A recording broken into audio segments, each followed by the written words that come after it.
రోడ్లు లేఅవుట్స్ చూపించిన రోడ్లు ఇవ్వట్లేరండి. లేఅవుట్ చూపించిన రోడ్లు ఇవ్వట్లేదు. 10 సంవత్సరాల నుంచి మేము అడుగుతున్నాము, ఇస్తా అన్నారు.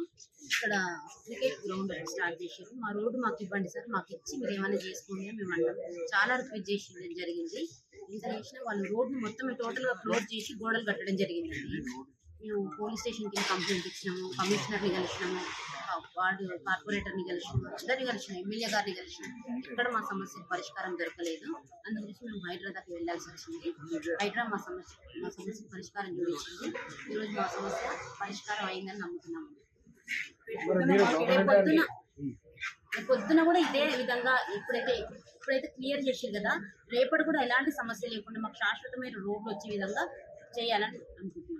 హైదరాబాద్ చాలా కృతజ్ఞతలు అండి, థ్యాంక్ యూ చెప్పాలనుకుంటున్నాను. హైదరాబాద్ ఇంత స్పందిస్తారని మేము అనుకోలేదు. టీవీలలో వినడం చేయడం తప్ప ఎలాంటి అధికారులకు కానీ వాళ్ళకు కానీ లొంగకుండా చాలా సిన్సియర్గా పనిచేసిందండి.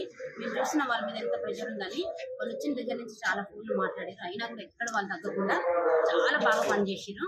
థ్యాంక్ యూ అండి, thank you so much Rangaraj sir గారికి చాలా థ్యాంక్స్ అండి.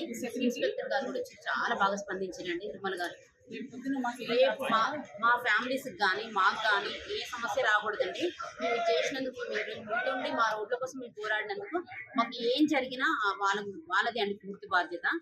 నేను చెప్పాలనుకుంటున్నా గవర్నమెంట్కైనా మీడియాకైనా, మాకు ఎలాంటి సమస్య రాకుండా మీరు చూసుకోవాలి. గవర్నమెంట్ అండగా ఉండాలి.